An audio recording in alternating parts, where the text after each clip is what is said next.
Ayan, I think recording na siya. So, for today's class, discuss ko yung plant growth and development.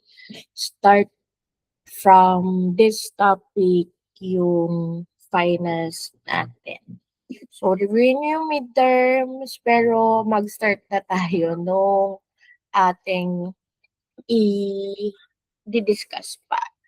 Kailangang i-discuss pa for the finals. So, plant growth and development, dito mag-start yung finals natin.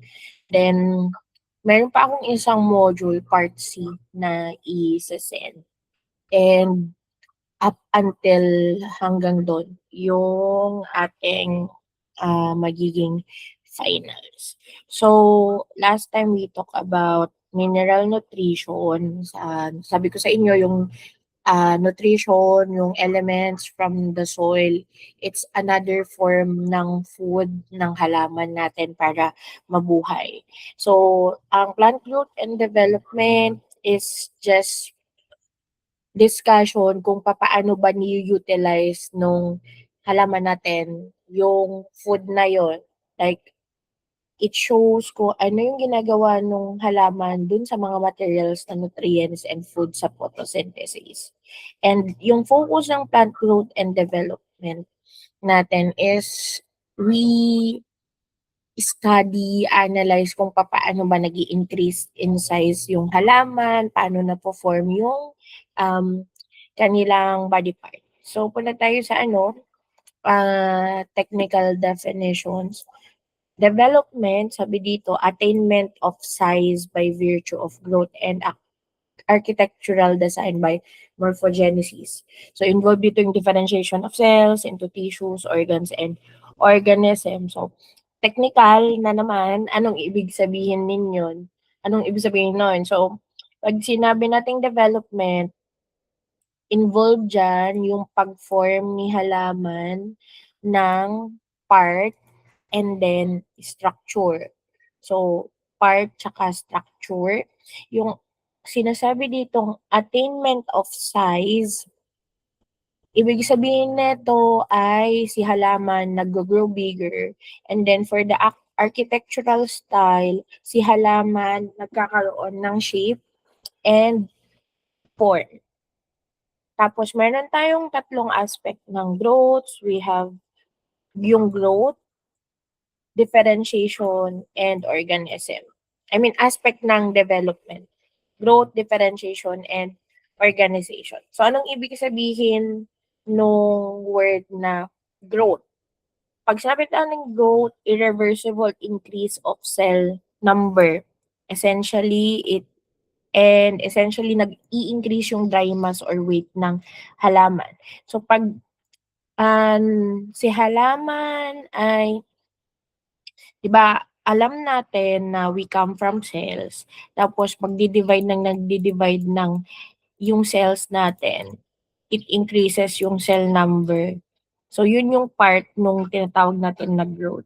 So, developmental genetics, yung growth part is yung tinatawag natin na cell division, may increase ng cell number. Tapos, ang important point dito, yung growth daw is irreversible. So, once yung halaman natin na-grow, cannot go back to a smaller size.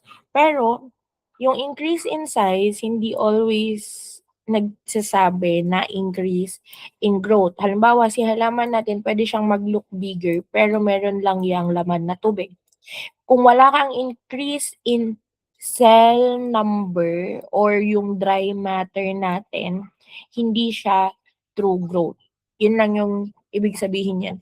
Ang real growth is more cells, more plant material. Yung dry matter natin dito, ito yung bumubuo ng mga tissues, mga ganon. So, plant material. So, yun yung growth.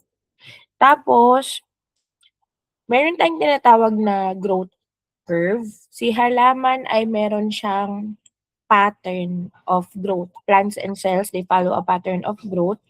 Ito siya, yung nasa picture. So, meron tayong tatlong parts here. Meron tayong log phase, logarithmic phase, and yung ating stationary phase. So yung lag phase, yan is sa simula. Sa simula ay yung growth daw is very slow. So dito si plant nagpe-prepare lang yan ng pag-absorb ng nutrients, nag-a-adjust sa environment niya, tapos ano lang, may increase in size pero hindi gano'n kalaki. Then after nung lag phase, dito mas bumibilis yung growth. Mas nagdi-divide quickly yung cell, tapos basically ang logarithmic phase is fast growth. Ito yung most active stage nung growth, yung pataas dito. Kasama hanggang dito until darating yung part na mag-i-slow down yung ating growth sa halaman. So, dito si plant nag-i-stop siya ng, nung growth process niya. So, para siyang balik para siyang S, parang gano'n, pero hindi completely S. So, lag, logarithmic, and stationary na ano, pattern. Yung growth pa lang 'to, ito is nasa cell level pa lang tayo. Like for the cell sa simula mabagal yung, pag-ano niya, pag, divide, and then dadami ng dadami yan sa logarithmic phase, and then eventually mag-i-slow down siya, gano'n. Then punta tayo dun sa tinatawag na differentiation. This is another term, bagong new concept most likely sa inyo. So, dito sabi, ito yung orderly process by which genetically identical cells become different, magkakaroon ng specialized tissues and organs. So, yung growth kanina, pinag-uralan natin, cell division pa lang yon. Nag-divide ng maraming cells. Eventually, yung mga cells na to ay mag-i-specialize. Kagaya natin, 'di ba, tayo ay nabuo sa isang fertilized egg. Mula sa napakaliit na egg na 'to, magdi-divide yung cells natin, maggo-grow siya dun sa growth stage. Then 'pag nag-divide yung cells then eventually magkakaroon yan ng specialization, magiging halimbawa kamay mo, magiging, heart mo, mga gano'n, heart cell, mga ganyan. So ito yung differentiation stage. Ang keyword is when the cell becomes specialized or nagkakaroon siya ng, function like specific tissue. Like for our halaman, tissue for the leaves, tissue for the flowers, ganyan. Yun yung differentiation na tinatawag. So ito ang key term, may specialization na yung cells. Yung cells na nag-divide na nag-grow, nabibigyan na siya ng function. Tapos paano daw nangyayari yun? Reflection siya ng change dun sa biochemical processes sa loob ng cells, controlled by our developmental genes. 'Pag genetics kayo ng second year, mas mami-meet niyo kung ano ba yung mga developmental genes na tinatawag. Pero basically, yung halaman, yung organs niya nakakapag-differentiate yung tissues kasi yung genes sa loob niya yung naggo-govern nun. Certain genes mag-o-on and off yan para mabuo yung leaves, mabuo yung flower organs, mga gano'n. So, yun yung differentiation. Si cells, yung growth ng cells na nag-divide ng madami, magkakaroon siya ng specialized function. Then, paano nangyayari yung specialization ng function niya? It's because of the gene sa loob ng halaman. Gino-govern niya yon, mag-on and off yung certain genes to give yung functions. Ayan, sa genetics, mas maiintindihan ninyo kung papaano yung pathway ng functions and such. Then, meron tayong another term, the differentiation na tinatawag. Sa halaman, nangyayari 'to, merong reversal nung kanilang specialized na, tawag dito, function. So, huwag kayong malilito ha, yung growth, yung cell division, yung increase in cell number, irreversible siya. Hindi siya puwedeng like nag-divide na siya, hindi siya puwedeng bumaba ng number, ganyan. Dito sa dedifferentiation, yung maraming, cells natin na nabuo, puwede siyang mawalan nung specialization niya. So halimbawa ito, yung cell na 'yan na may na-divide-divide dati, ang specialization niya is for the heart cell. 'Pag magde-differentiate siya, mawawala yung kanyang specialization and then, puwede siya uling magkaroon ng another like, identity from the heart cell, puwede siyang maging, hand cell. Pero example ko ay tao, para lang mas madali ninyong ma-visualize. Pero sa halaman like halimbawa yung cell is galing sa leaves, then na-injure yung leaves natin, mad tawag dito, made-differentiate siya, parang magre-reset yung nearby cells. Tapos yung resetting na yun, totipotent yung ano, yung tawag, totipotency. And then magre-reprogram sila for their development. Yung mga totipotent cells natin, tandaan nyo, they can become any type ng plant cell again. So parang nagde-differentiate, nawalan ng identity, naging totipotent cell siya. Like, pag totipotent yung cell mo, pwede kang maging any type of plant cell again. So magkakaroon ng division again, forming new tissues, tapos mare-repair uli yung ating, tawag dito, wound, gano'n.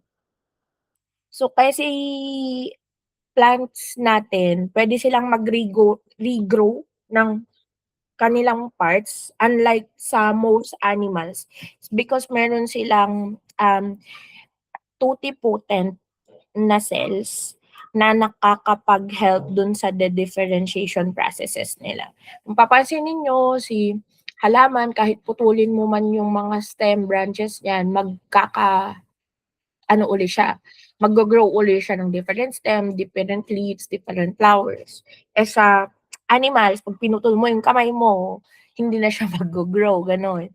Kasi hindi gano'n ka-totipotent yung cell natin. Si halaman very, very totipotent sila. Then punta tayo dun sa ating, organization na tinatawag. Kanina dun sa ating, differentiation, nagkakaroon ng functions yung different cells natin. Like for example, etong cell na 'to alam niya na siya sa leaves, yung isa alam niya na siya sa, roots. Bakit G yan?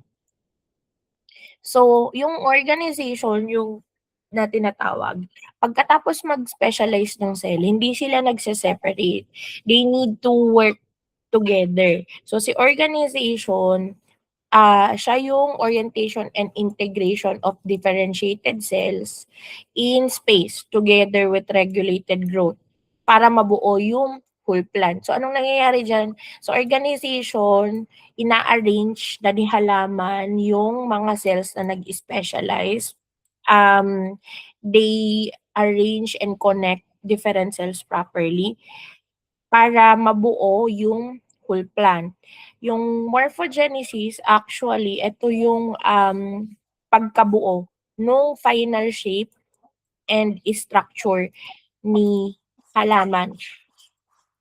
'Pag nag-organize na yung ating mga cells, magta-try na si halaman na ayusin yung kanyang shape and structure. So, maa-attain na yung full, complete organism natin, yung complete na halaman.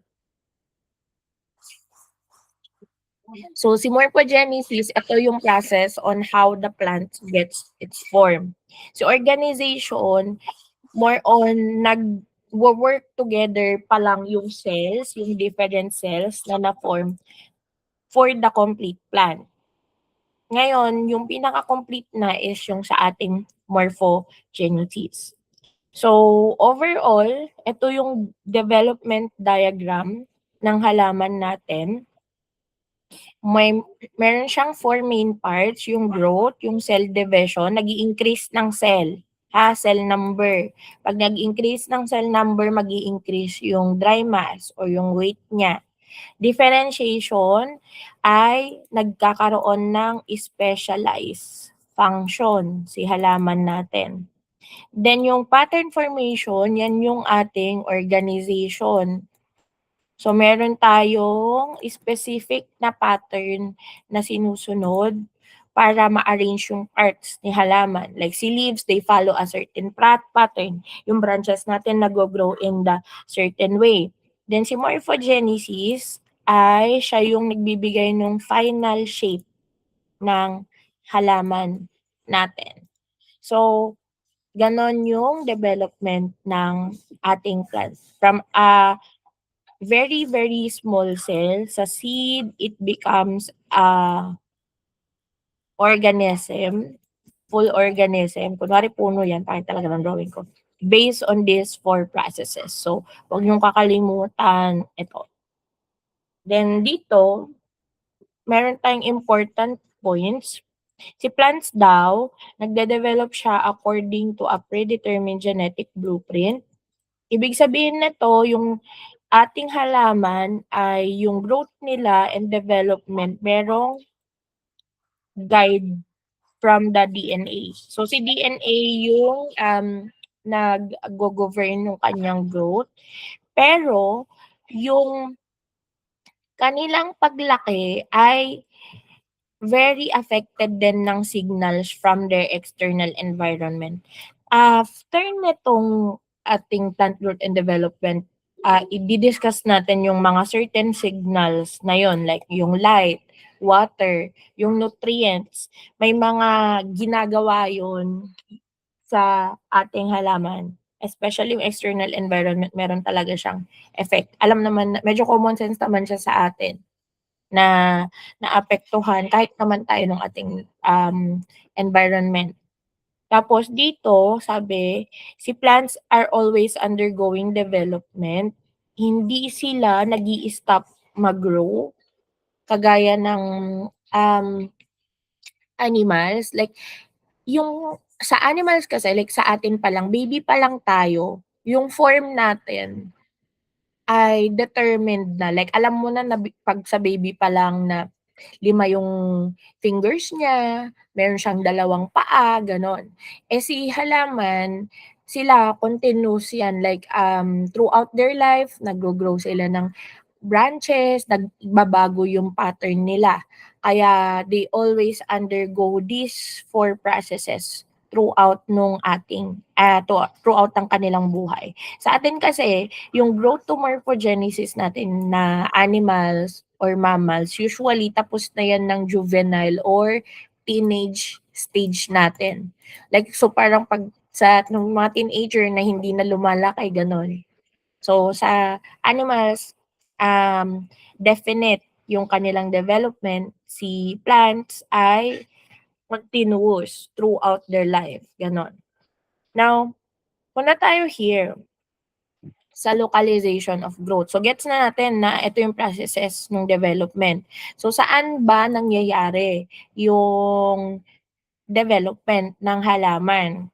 So, lahat ng organisms, including yung halaman natin, ay may ability na mag-grow. Ganyan. Sa anong nangyayari? So, yung ating organism, they take up simple substances from the environment and synthesize these to complex substances. So, anong meron dyan? So, yung organism natin, yung plant natin, they take up materials from the environment katulad ng tubig, minerals, carbon dioxide, and then they turn this into complex substances like sugars, proteins, and plant tissues. Yung sa photosynthesis natin, meron tayong overview doon, like paano na-utilize yung tubig to form yung pagkain ng halaman. Ganon. Ngayon, sa cellular level, as they do this, so nagkakaroon ng increase in size. Habang tawag dito, kumukuha ng nutrients yung ating plants, meron silang increase in cell size, nagdi-divide ng cells, tapos nag-i-increase yung cell number na nagli-lead to more growth. Tapos, 'di ba, ino-organize yon from this, ganyan. Then, pagka-organize, nabubuo yung organism. Now, saan daw yun nangyayari? Ah, Even if yung whole plant natin is nafo-form, like kunwari ito na naman ako sa drawing ko. Roots yan roots yan. Even if yung whole plant natin is nafo-form, yung localization ng growth niya, kung saan nangyayari yung maraming cell divisions na yun is nasa very special region siya called yung tinatawag natin na meristems. So parang si meristems ay growth zones ng halaman natin. Growth zones, ha? Parang si halaman yung parts niya hindi siya always actively growing. Sa meristems doon yung madaming cell division na nangyayari. And again with the cell division, doon nagkakaroon ng specialized tissue after a while, gano'n. So, pag tinanong ko saan nangyayari yung growth ng halaman, ang special tissue doon, yung part nun is sa meristems. So, ano ba yung meristem? Ito yung exact places where plant growth occurs. Ang meron dito sa area na 'to is yung mga cells, they keep dividing again and again. Tapos unspecialized yun, meaning wala pa silang special na function. Then after nag-divide ng napakadami, kagaya ng mga sinasabi ko sa inyo in the previous slide, dun pa lang sila magkakaroon ng specialization. Then yung sa specialization, yung mga na-divide sa ating meristems na cells, they would become leaf cells, they would become root cells, or yung ating mga stem tissues, gano'n. Basta sa meristem, ang meron dito, nagpo-produce sila ng new cells. Tapos yung cells, nag-i-specialize depending sa function, gano'n.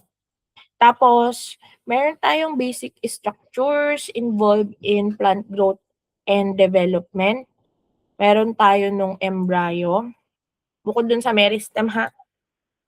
So si embryo, ito yung young plant natin sa seed. Tapos, may basic part yan. Si cotyledon, siya yung magiging first leaves natin. Then yung shoot, meron and apical meristems. Ito yung magiging stem and leaves, ito yung ating magiging roots. So si embryo, ito yung starting point ng halaman. Then eventually, with the embryo, dun sa meristem area niya is magkakaroon ng different types of growth. So, discuss natin tong mga types ng meristems. Meron tayong different, apical, lateral, and intercalary. So, si apical, meron nandun yun sa ating, ito lang muna. Si shoot meristem, ito ay nasa, sa shoot. Nasa tuktok ng halaman. Ito yung taga-help na mag-grow taller and produce ng leaves yung halaman natin. Then yung axillary root, apical and lateral meristem, meron yan. Sa roots, nakikita. Ito yung nag-help kay halaman para mag-grow deeper yung roots natin. Floral meristem is for the flowers. Si cambium ay responsible sa thickness ni halaman. So, yung mga malalapad na puno, ganyan. So, meristem cambium, yung nandoon. Then, dito tayo sa different growth areas ng meristems. Again, sabi ko yung apical, nasa tuktok, tips ng roots or shoot. Ito yung site ng primary growth in plant. Ito yung area kung saan si plant naggo-grow taller, ang hirap magsulat kapag ano, or longer. So, apical for primary growth, ha? Minsan lumalabas din 'to sa board, eh, apical primary growth. Dito naman sa lateral, side portions, sides ng stem, sides ng root. From the cambium, sabi ko nga si cambium siya ay about dun sa thickness. So ito, ginagawa niya is for making the plant thicker, like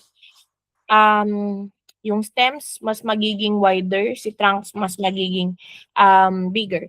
So si lateral is secondary growth. So apical, primary, lateral, secondary growth natin. Tapos si intercalary, kaya siya intercalary, ito ay found between regions of differentiated tissues. Ito ay, ang tawag dito, found between mature tissues. Mas nakikita 'to sa grasses. Like sa grasses, kapag na-cut mo siya, mabilis yung pag-grow back niya dahil sa intercalary meristem. So ito yung nag-a-allow sa plants natin to regrow quickly after cutting. So, ito yung types ng meristems. Dito kanina like naka-specific yung sa shoot, sa root, sa floral. Ito parang more on general kung nasaan sila. Tapos si apical, ito yung kasama sa roots at shoot, primary growth. Lateral is secondary growth natin. Napunta tayo sa growth behavior ng ating mga halaman. Now that we know kung saan ba naka-focus yung areas of growth nila. Paano yung growing ng halaman natin? Meron tayong dalawang parang classification ng growth, indeterminate and determinate na halaman. Ano 'to? From their names, 'pag sinabi nating indeterminate growth, si halaman kaya niyang mag-grow over for a long time. So, sa indeterminate natin, yung apical tsaka apical meristems from our roots and stems, sila ay permanently embryonic over long periods. Ibig sabihin, yung growing tips niya laging active. Active yung growing tips nung ating halaman. So example niyan, si rice bean, winged bean. So parang throughout their lifetime, kaya nilang mag-produce ng leaves, kaya nilang mag-produce ng stems. They can keep growing if yung conditions are okay. Then yung determinate growth, ito naman ay yung growth nag-i-stop after some times. So yung plant parts are embryonic or active lang for a limited period bago mag-maturity. So, etong halaman na 'to meron silang growth for a certain size, like lalaki sila for a certain period, then magfo-focus na 'yan sa flowering and then fruiting niya. So, determinate yung growth, merong limited period ng pagka-growth, pag-grow nung organs. Then after nun, flowering and fruiting na yung focus. So, sa field, yung ating mga indeterminate crop, parang puwede kang continuously mag-harvest sa kanila.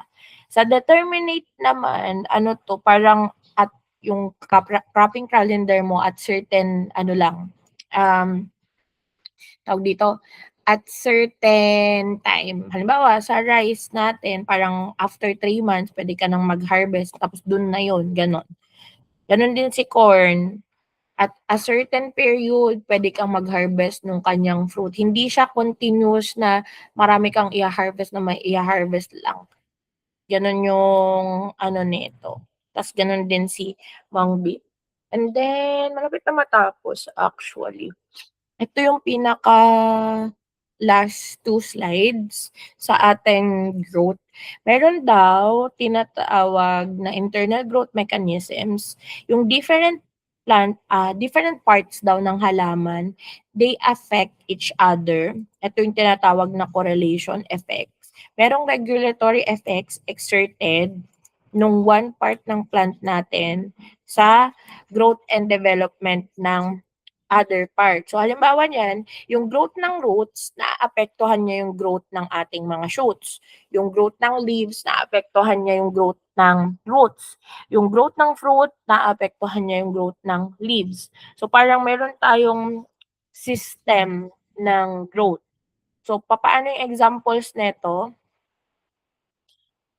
Yung shoot and root balance, sabi dito, habang umi-increase yung shoot natin, habang naggo-grow yung shoot, yung root system daw kailangang mag-adjust.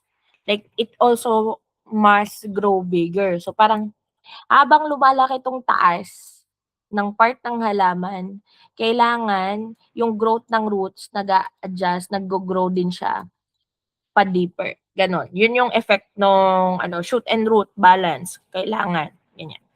Tapos ito, sa fruiting and vegetable, growth, kapag daw si halaman nag-start mag-produce ng fruit, yung kanyang vegetative growth ay mag-i-slow down. Ano yung vegetative growth? Ito yung sa leaf.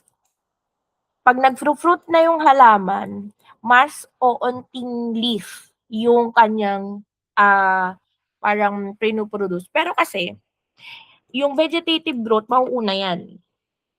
Like kailangan munang dadami ng dadami yung leaves ng halaman, bago siya eventually mag-stop ng vegetative growth sa most plants, and then mag-fruiting na siya. Then 'pag nag-fruiting na yan, hindi na like dadami yung, leaf niya, magre-reduce yung vegetative growth. Bakit? Kasi yung energy na nung halaman nagfo-focus na dun sa fruits. Yung pagkain na binibigay ni leaves from the photosynthesis, hindi na ginagamit para gumawa ng another leaf, naka-focus na siya dun sa fruit. Then dito, meron tayong hormones. Later mami-meet niyo yung mga napakaimportanteng hormones sa growth ng halaman. So sabi dito, sa seeds, paano daw naggo-grow yung seeds natin at fruits eventually, kailangan sila ng kailangan niya ng hormones. Gano'n yung ano niyan, yung ibig sabihin. Si hormones na galing sa seed pa lang, may hormones na si halaman, then ito mai-u-utilize hanggang fruit growth, gano'n. Then dito, sa bud and leaves, naaapektuhan niya daw yung rooting ng stem cuttings natin. Familiar kayo sa cuttings? Like halimbawa, kukuha ka lang ng part ng stem, and then eventually ilalagay mo 'yan sa isang puwedeng, um, mam like lupa or tubig. Tubig muna, 'yan. Stem cuttings, kuha ka lang ng stem, may leaf diyaan, 'yan. Tapos tutubog mo sa tubig, minsan wala pa yang roots, nasa stem pa 'yan, pero maglalagay ka ng rooting hormone diyan. Tapos eventually magkakaroon 'yan ng roots, and then magiging, parang, plantlet siya na puwede mo ng itanim. So ano daw meron dito, yung buds and leaves daw, kaya niyang mag-help sa ating roots to grow sa stem cuttings. Basically halimbawa, meron kang stem cuttings na, 2 yung leaf, tapos meron kang stem cuttings na 4 yung leaf, ganyan. Dito wala pa silang root, pero 'pag tinubog mo 'yan, tapos meron kang rooting hormone dito, ang mas mabilis na magro-root is yung may 4 na, leaves or buds. Gano'n yung, um, ibig sabihin niyan. Yun yung, may mga connection yung parts ng halaman when it comes to growth. Tapos ayun, nasabi ko nga sa inyo yung sa pruning natin dati tsaka fruit tinning, 'pag nagbawas ka nung certain na parts or may in-adjust ka sa certain na parts puwedeng, maapektuhan yung paglaki, gano'n. So, when we meet next time after ng exam natin, puwede nating i-discuss pa yung like management na implications nung mga, um, organ differentiation, internal growth mechanisms. May mga, effect din yan sa field. Then dito sa next topic natin, endogenous rhythms, face to face na natin 'to i-discuss. May about 'to sa biological na clock nung halaman and then yung mga plant movements natin like yung mga tropisms. Anong effect ng tubig, anong effect ng touch, gano'n. Naaapektuhan yung halaman, 'yan. So, discuss natin yung mga, um, ano na yun. Then after nung growth, actually, ay punta tayo dun sa, senescence, pagkamatay and then yung mga hormones regulating yung growth processes nung plants. So, yun lang muna. I-send ko 'to after mag-render. Tapos magbibigay ako ng assignment, special keyword. Naku, sa dulo ko na naman nilagay so medyo baka hanapin niyo na lagi sa dulo sa susunod. Ang special keyword natin would be for the assignment ay Mary's time. Yun lang, Mary's time. So, se-send ko din yung pointers to review after mag-render. Goodbye.